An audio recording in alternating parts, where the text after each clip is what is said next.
La stratégie syndicale, c'est la même. On demande l'abrogation de la loi, donc il faut des mobilisations nationales. Et en même temps, comme on l'a annoncé, il y aura des recours juridiques au niveau national et international. Et puis, il y aura des mobilisations dans les entreprises. La loi travail, certains veulent l'anticiper dans les entreprises, notamment les grands groupes, parce que c'est eux les plus intéressés par ça. Mais quand les salariés vont voir concrètement ce que c'est que des heures supplémentaires majorées à 10% au lieu de 25%, il va y avoir aussi des mobilisations dans les entreprises. Donc on a un champ qui s'est élargi au niveau des mobilisations et on compte bien jouer là-dessus.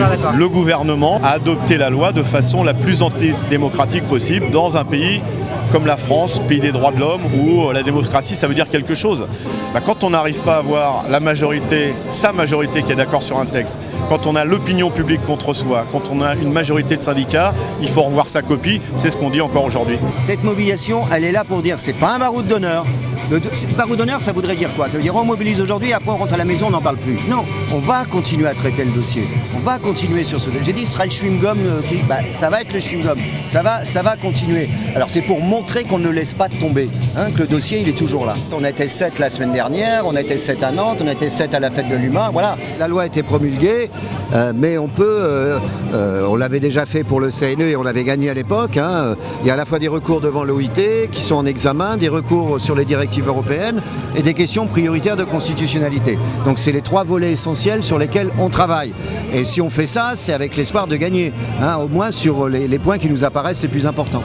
On voit bien qu'on est dans une période où de toute façon les entreprises, ou tout du moins les grands responsables d'entreprises, se croient un peu tout permis et qu'il leur semble possible de faire travailler les gens dans des conditions mauvaises pour des salaires qui ne sont pas décents, et puis le jour où ils ont besoin d'aller faire des bénéfices ailleurs, ils n'ont aucun scrupule à lâcher.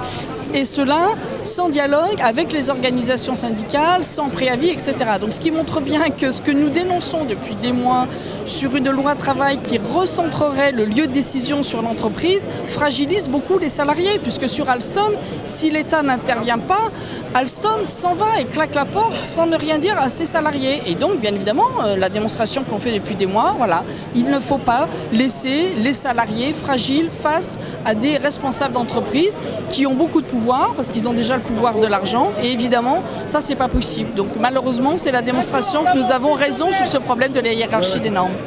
Mais pendant cette mobilisation, on a vu aussi qu'il y a différentes formes de contestation qui se sont entremêlées pour pouvoir exprimer un mécontentement. Des pétitions en ligne, des occupations de place, des youtubeurs, youtubeuses sur les réseaux sociaux. Et donc tout ça, je pense qu'il ne faut jamais les entrechoquer, mais bien faire en sorte que tous ces modes de contestation ils soient pris en compte, puisque c'est une génération aujourd'hui qui refuse de se faire mâcher dessus, qui veut faire respecter ses droits. Et c'est ça que les jeunes expriment aussi en cette rentrée.